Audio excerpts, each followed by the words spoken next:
बच्चों, आज हम आपको लेकर आए हैं एक बहुत ही इम्पोर्टेंट टॉपिक, बहुत ही इम्पोर्टेंट कंसेप्ट, साइक्लोट्रॉन।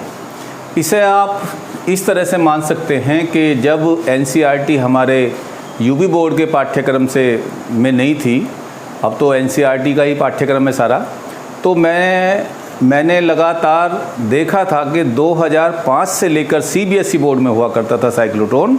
तो 2005 से लेकर 2012 तक मैंने देखा कि सीबीएसई बोर्ड के हर सेट में साइक्लोट्रॉन था और साइक्लोट्रॉन की कंस्ट्रक्शन, वर्किंग और प्रिंसिपल पूछा गया, मतलब सिद्धांत, संरचना और कार्यविधि, ये सब पूछा गया और 5 अंक का ये प्रश्न हुआ करता था। तो आप समझ सकते हैं कि ये यूपी बोर्ड के लिए भी, हमारे बोर्ड के लिए भी ये कितना महत्वपूर्ण है। इसलिए बच्चों, आज जो मैं आपको एक एक नोट्स डिक्टेट कराऊं, उसको ध्यान से आपको लिखना है और इसको आज ही याद कर लेना है, क्योंकि ये एग्ज़ाम के पॉइंट ऑफ व्यू से बहुत इम्पोर्टेंट है। तो बच्चों, ये है साइक्लोट्रॉन। अब सबसे पहले तो हमें यही पता होना चाहिए कि साइक्लोट्रॉन होता क्या है। देखिए बच्चों, साइक्लोट्रॉन एक ऐसी युक्ति है, साइक्लोट्रॉन एक ऐसी युक्ति है जिससे आवेशित कणों को उच्च ऊर्जा प्रदान करने के लिए त्वरित किया जाता है। जिससे आवेशित कणों को उच्च ऊर्जा प्रदान करने के लिए त्वरित किया जाता है। तो लिख लीजिए, साइक्लोट्रॉन एक ऐसी युक्ति है जिससे आवेशित कण जैसे proton, neutron, alpha particle, alpha कण आदि को उच्च ऊर्जा प्राप्त करने के लिए त्वरित किया जाता है। क्लियर? अब हेडिंग डालिए, सिद्धांत। देखिए बच्चों, हमने आपको बताया था कि यदि कोई आवेशित कण वैद्युत क्षेत्र में रख दिया जाए तो उस पर वैद्युत बल लगता है। वैद्युत बल लगता है तो आप जानते हैं F = ma। भाई वैद्युत बल लगा F = EQ, ये हमने आपको पढ़ा रखा है। और न्यूटन के गति विषयक द्वितीय नियम से आप जानते हैं F = ma। अर्थात जब कण पर बल लगा तो कण को क्या मिला? त्वरण मिला। त्वरण मिला तो उसका वेग बढ़ा, वेग बढ़ा तो उसकी गतिज ऊर्जा बढ़ी। गतिज ऊर्जा आप जानते हैं K = ½ mv²। तो बेटा, जब त्वरण उत्पन्न हुआ, वेग में परिवर्तन हुआ, तो कण का वेग लगातार बढ़ने लगा और लगातार कण का वेग बढ़ने से क्या बढ़ने लगी? कण की गतिज ऊर्जा। इतना कंसेप्ट समझ में आ रहा है? चलिए, अब सिद्धांत बच्चों ये है कि यदि हम आवेशित कण को वैद्युत क्षेत्र में रखें तो उस पर वैद्युत बल लगता है, जिससे कण का वेग बढ़ता है। अब यदि वहाँ पर वैद्युत बल के साथ साथ चुंबकीय क्षेत्र भी हो और वो क्रोशित हो, मतलब एक दूसरे के लंबवत हो, तो वैद्युत बल के कारण जो वेग मिलता है कण को, वो वेग कण के लिए अभिकेंद्र बल प्रदान करता है, जिससे कण वृत्तीय पथ में घूमने लगता है और कण की आवृत्ति उसकी ऊर्जा पर निर्भर करती है। मतलब कण की आवृत्ति बढ़ेगी तो कण की ऊर्जा बढ़ेगी। सीधी सी बात है। ठीक है? तो हम इस बात को ऐसे कह सकते हैं कि यदि किसी आवेशित कण को एक ऐसे स्थान से गुजारा जाए जहां वैद्युत क्षेत्र और चुंबकीय क्षेत्र परस्पर क्रॉसित हों या लंबवत हों, तो आवेशित कण अपेक्षाकृत कम विभवांतर पर अधिक ऊर्जा अर्जित कर लेता है। ये इसका बच्चों सिद्धांत रहा। क्या बात हुई कि यदि आवेशित कण ऐसे स्थान से गुजारा जाए जहां क्या क्या हो, वैद्युत बल और चुंबकीय बल परस्पर लंबवत हों, या वैद्युत क्षेत्र और चुंबकीय क्षेत्र परस्पर कैसे हों, लंबवत हों, इस तरह से, तो उस स्थान पर आवेशित कण अपेक्षाकृत कम विभवांतर पर अधिक ऊर्जा अर्जित कर लेता है। क्लियर? चलिए लिखिए, सिद्धांत लिखिए, हेडिंग डालिए सिद्धांत, प्रिंसिपल।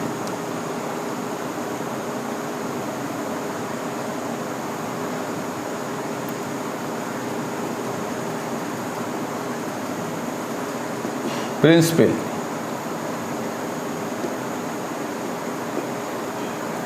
तो लिखिए, यदि किसी आवेशित कण को ऐसे स्थान से गुजारा जाए जहां पर वैद्युत क्षेत्र और चुंबकीय क्षेत्र परस्पर लंबवत हों, तो आवेशित कण अपेक्षाकृत कम विभवांतर पर अधिक ऊर्जा अर्जित कर लेता है। अपेक्षाकृत कम विभवांतर पर अधिक ऊर्जा अर्जित कर लेता है। ये इसका बच्चों सिद्धांत हो गया। अब हेडिंग डालिए संरचना, कंस्ट्रक्शन।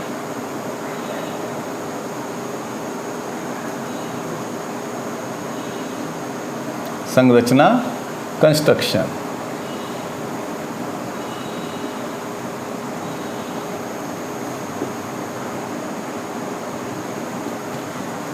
देखिए इसकी संरचना क्या है। संरचना में देखो बच्चों, जैसे आपने कभी ज्योमेट्री बॉक्स यूज किया हो तो उसमें डी आती हैं, डी के आकार के शेप के, उसे आप डी कहते हो। तो इसमें डी के आकार के दो धातु के चैम्बर होते हैं। इसमें डी के आकार के दो धातु के चैम्बर होते हैं, जिनके बीच में एक रिक्त स्थान होता है। देख लिया? फिर से मैं बोल देता हूं कि साइक्लोट्रॉन में दो डी के आकार के धातु के चैम्बर होते हैं, जिनके बीच में एक अल्प रिक्त स्थान होता है। इन्हें डीज कहते हैं। इन्हें डीज कहते हैं। इन डीज का संबंध एक उच्च आवृत्ति के प्रत्यावर्ती वोल्टेज या प्रत्यावर्ती स्रोत के साथ होता है, से संबंध होता है, जिसका विभव 10 की घात 5 वोल्ट कोटि का होता है। जैसे हम कहें 3 गुना 10 की घात 5, 5 गुना 10 की घात 5, तो 10 की घात 5 सबकी कोटि हो गई। तो लिख लो, जिसका विभव, जिसका वोल्टेज 10 की घात 5 वोल्ट कोटि का होता है। इस समायोजन को इस तरह से बच्चों, ये दो चुंबक के ब्लॉक होते हैं, नॉर्थ और साउथ पोल। इसमें बुक में भी नहीं दिखाते जनरली, लेकिन मैं आपको दिखा देता हूँ। ये बच्चों नॉर्थ पोल और ये साउथ पोल, ये इस तरह से होते हैं। जैसे ये मेरा हाथ है, यहाँ तो हमने डीज रख दिए। जैसे ये मेरा हाथ है, यहाँ तो मैंने डीज रख दिए, ऐसे एक डी और दूसरा डी, और इस तरह से मैग्नेटिक पोल रखे। तो आप देखेंगे डी किससे जुड़ा हुआ है? वैद्युत क्षेत्र से जुड़ा हुआ है, उच्च आवृत्ति के प्रत्यावर्ती वोल्टेज स्रोत से जुड़ा हुआ है। तो ये तो क्षैतिज हो गया। और चुंबकीय क्षेत्र ऐसे क्या हुआ? इसके तल के लंबवत ऐसे हुआ। तो दोनों क्षेत्र परस्पर लंबवत हो गए। क्लियर? तो लिखिए, इन डीज को दो परस्पर लंबवत शक्तिशाली चुंबकीय ध्रुवों के बीच क्षैतिज रखा जाता है, जिससे कि चुंबकीय क्षेत्र वैद्युत क्षेत्र के लंबवत रहे। और इस संपूर्ण समायोजन को एक निर्वात में रखे बॉक्स में रखा जाता है, या निर्वातित किए हुए बॉक्स में रखा जाता है। इस संपूर्ण समायोजन को निर्वातित किए हुए बॉक्स में रखा जाता है। बस इतना लिख देने को बहुत है। अब हेडिंग डालिए कार्यविधि, वर्किंग।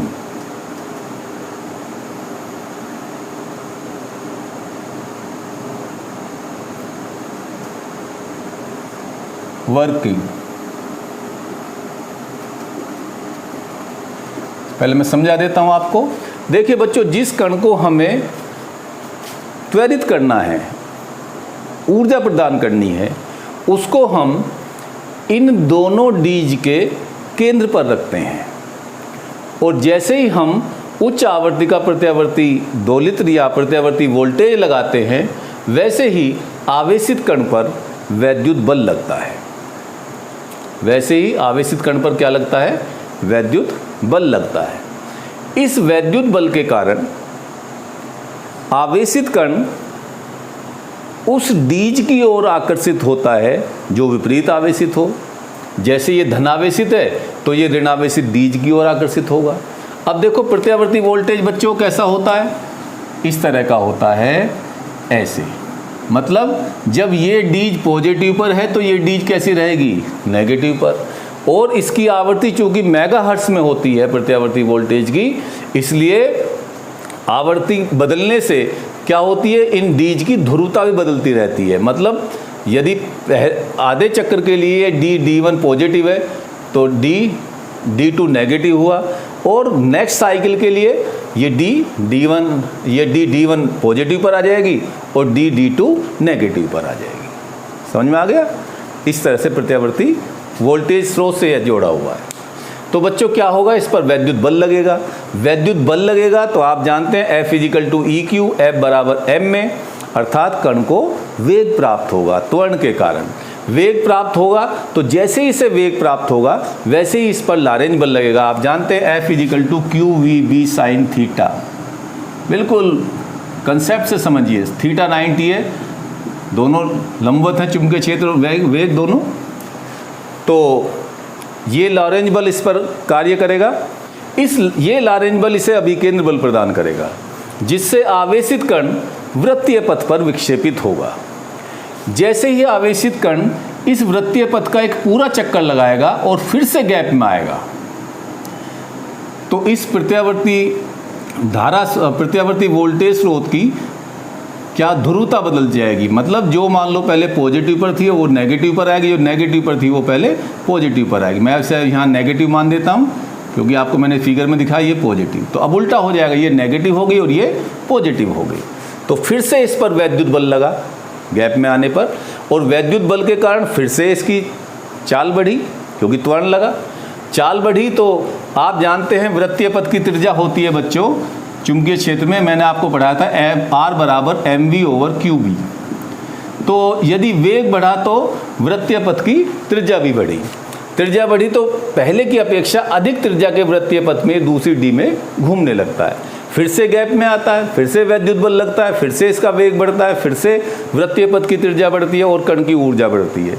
इस तरह से जब कण की ऊर्जा अधिकतम हो जाती है तो आवेशित कण अधिकतम त्रिज्या के वृत्तीय पथ में घूमने लगता है, और यहाँ पर बच्चों एक विंडो होती है, इस विंडो से वो बाहर आकर टारगेट को, लक्ष्य को हिट कर देता है। इससे जैसे आपने सुना होगा रदरफोर्ड का जो अल्फा स्कैटरिंग एक्सपेरिमेंट था, अल्फा प्रकीर्णन प्रयोग था, तो उसमें अल्फा कणों को उच्च ऊर्जा देकर त्वरित किया गया था, जिससे कि वो सोने के नाभिक को हिट कर सके। हिट तो नहीं किया लेकिन उससे वापस लौट आए, लेकिन मैक्सिमम डिस्टेंस तक वो पहुंच पाए। तो ऐसे एक्सपेरिमेंट में इसका यूज किया जाता है। पहले आवेशित कण को, चाहे वो कोई सा भी पार्टिकल हो, इलेक्ट्रॉन को छोड़कर चाहे वो कोई सा भी पार्टिकल हो, उसे पहले ऊर्जित किया जाता है, त्वरित किया जाता है, और तब टारगेट पर हिट कराया जाता है। क्लियर हो गया? चलिए अब बच्चों इसकी कार्यविधि में लिखिए जिस आवेशित कण को त्वरित करना होता है अथवा ऊर्जा प्रदान करनी होती है, उसे डीज के मध्य रिक्त स्थान के केंद्र पर रखा जाता है। जैसे ही उच्च आवृत्ति का प्रत्यावर्ती वोल्टेज आरोपित किया जाता है, वैसे ही आवेशित कण पर एक वैद्युत बल लगता है जिससे कण त्वरित होता है तथा कण का वेग बढ़ता है। जैसे ही कण वेग प्राप्त करता है वैसे ही कण पर लॉरेंज बल, ब्रैकेट में लिख लीजिए, F बराबर QEB sin 90 आरोपित होता है, जिससे चुंबकीय क्षेत्र की उपस्थिति के कारण आवेशित कण दीज के अंदर वृत्तीय पथ पर गति करने लगता है। जैसे ही आवेशित कण वृत्तीय पथ की कक्षा को पूर्ण करके फिर से गैप में आता है, आवेशित कण पर पुनः वैद्युत बल लगता है, क्योंकि प्रत्यावर्ती वोल्टेज की ध्रुवता बदल जाती है, जिससे आवेशित कण अब दूसरी डी की ओर त्वरित होता है और वह लॉरेंज बल के कारण वृत्तीय पथ पर गति करने लगता है। अब वृत्तीय पथ की त्रिज्या चाल बढ़ने के कारण अधिक होती है।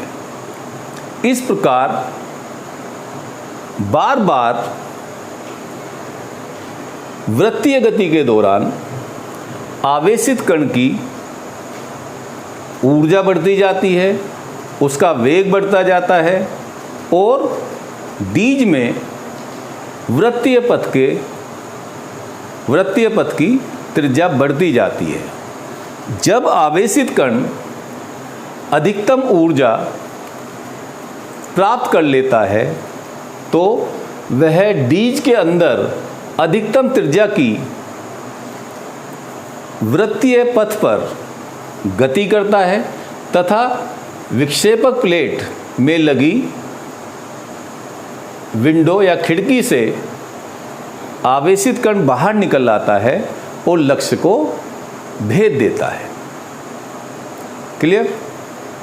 लिखिए, माना आवेशित कण का द्रव्यमान m, आवेश q, माना आवेशित कण का द्रव्यमान m, आवेश q तथा एक डीज के अंदर उसके वृत्तीय पथ की त्रिज्या r है, तब लॉरेंज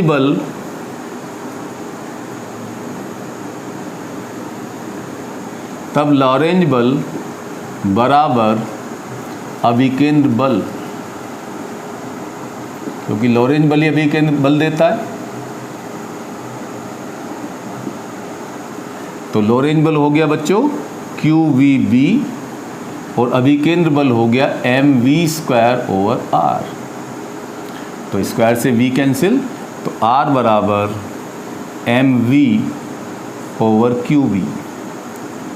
इक्वेशन नंबर 1। क्लियर? तब ये देखिए, ये अर्धवृत्तीय है, अर्धवृत्तीय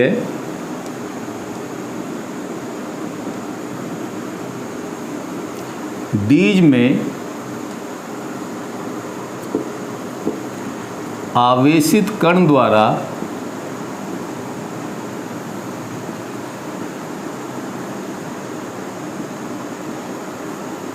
लिया गया समय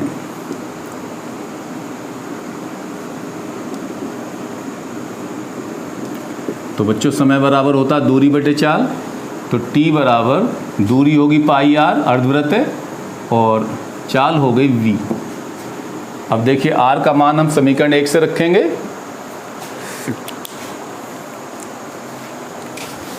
समीकरण 1 से r का मान रखने पर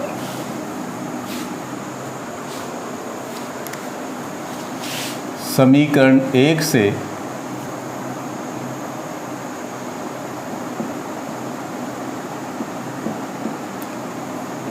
r का मान रखने पर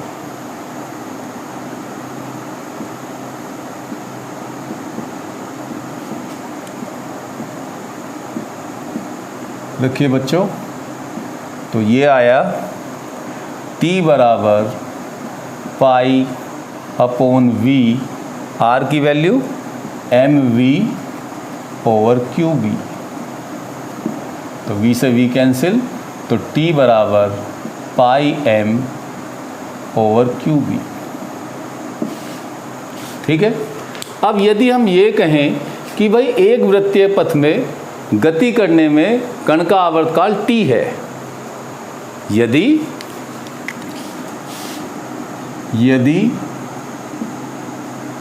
आवेशित कण का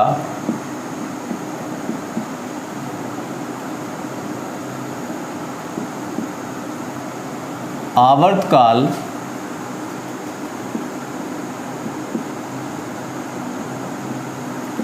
T हो, तो देखो बच्चों लमसम में ये T जो होगा इसमें लिया गया समय और इसमें लिया गया समय, तो ये R पर तो निर्भर कर ही नहीं रहा, तो T बराबर हो गया 2 पाई m ओवर QB।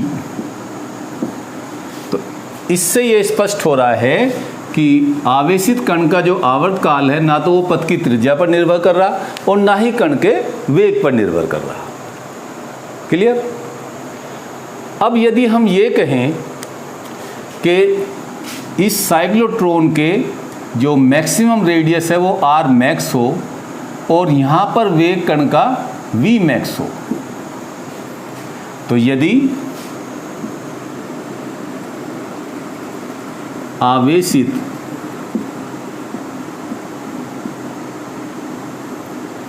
कण का अधिकतम वेग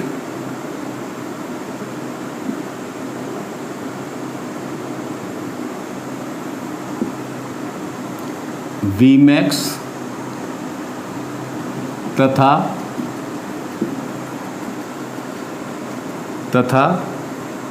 बीज के अंदर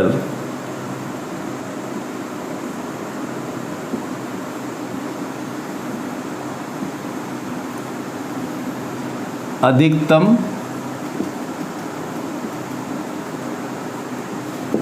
वृत्तीय पथ की त्रिज्या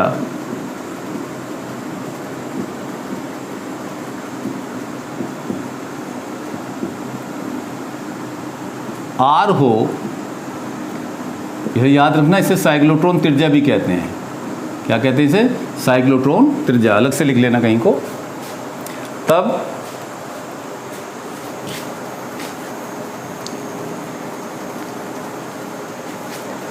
क्या आएगा बच्चों?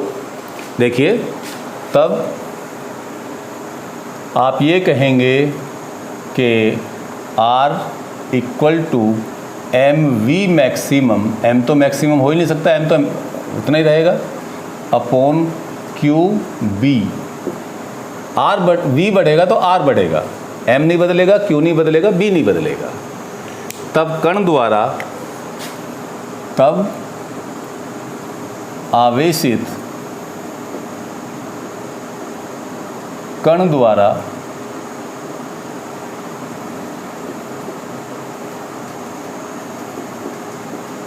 अर्जित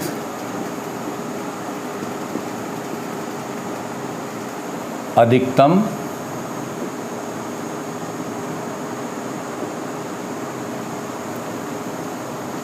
गतिज ऊर्जा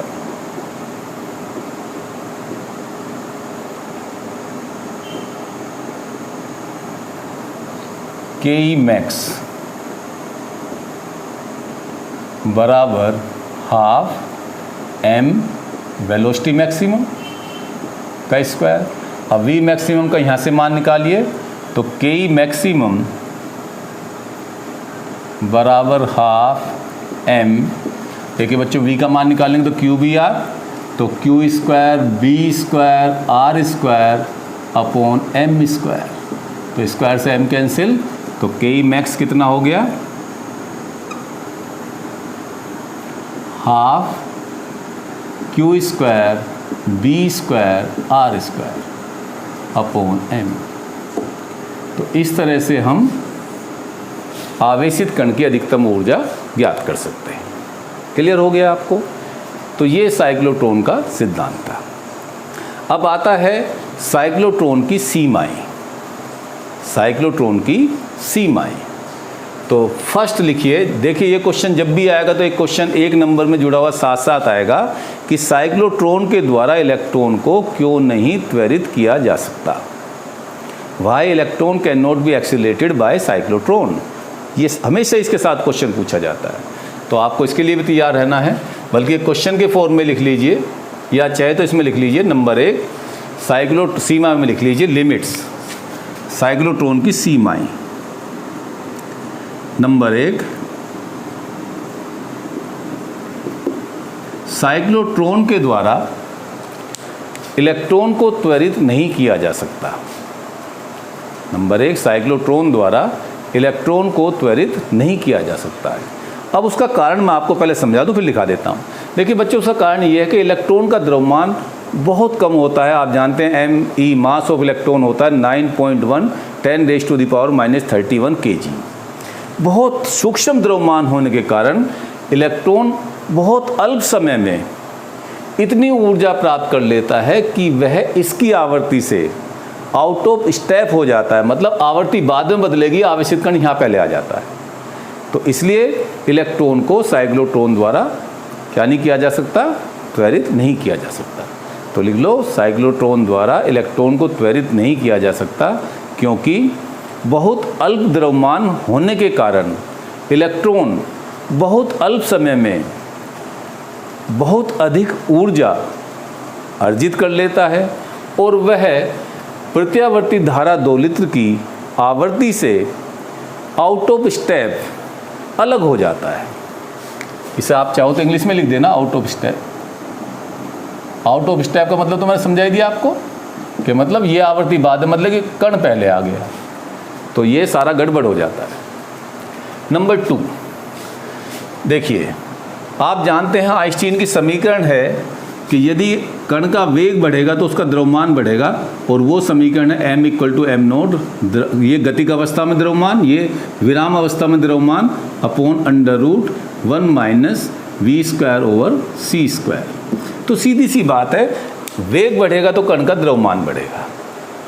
अब यदि कण का द्रव्यमान बढ़ेगा तो कण इसकी आवर्ती से आउट ऑफ स्टेप हो जाएगा, क्योंकि अधिक द्रव्यमान होने के कारण कण द्वारा जो वृत्तीय त्रिज्या उसमें ज़्यादा समय लगेगा। आप देख लो T समानुपाती m के, 2π भी कांस्टेंट, Q भी कांस्टेंट, तो T किस पर निर्भर कर रहा है, m पर। द्रव्यमान यदि बढ़ेगा तो कण का आवर्तकाल बढ़ेगा। आवर्तकाल बढ़ने से कण पहले की अपेक्षा अधिक समय लगाएगा अपनी वृत्तीय कक्षा में, जिससे कि वह किससे, प्रत्यावर्ती धारा स्रोत की आवर्ती से आउट ऑफ स्टेप हो जाएगा, मतलब उसकी आवर्ती से विलग हो जाएगा। क्लियर?